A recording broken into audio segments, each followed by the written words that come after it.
Bonjour, dans la vidéo précédente, je vous parlais des informations essentielles à apposer sur une facture.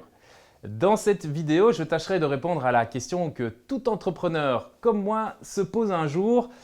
Quand, comment et combien de rappels de factures sont à prévoir?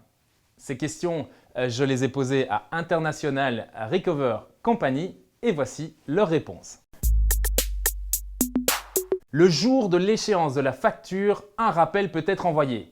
Retarder l'envoi du rappel revient à dire explicitement au débiteur « paye quand tu veux, je ne suis pas pressé ». Si vous avez sur votre facture une date d'échéance, c'est facile. Sinon, il faudra la calculer sur base des conditions que vous avez indiquées sur la facture. Aïe! Prévoyez 15 jours avant l'envoi du rappel. Vous constaterez que ce type de condition laisse un flou administratif et doit donc être évité. Facile, date de la facture, plus 30.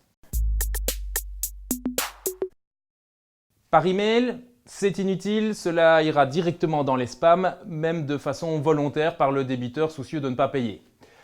Par téléphone, c'est peu rentable, 20 minutes pour vous entendre dire qu'il ne l'a pas reçu, qu'il l'a oublié, qu'il s'excuse, qu'il le fera le mois prochain.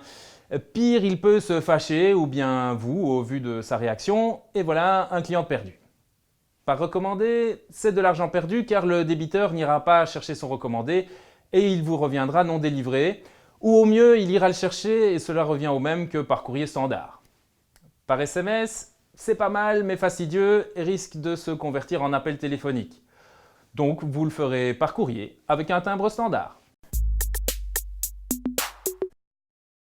Un seul, car il s'agit déjà d'un geste commercial donné à votre client dans le but exclusif de pallier une éventuelle erreur de la poste si la facture n'est pas arrivée.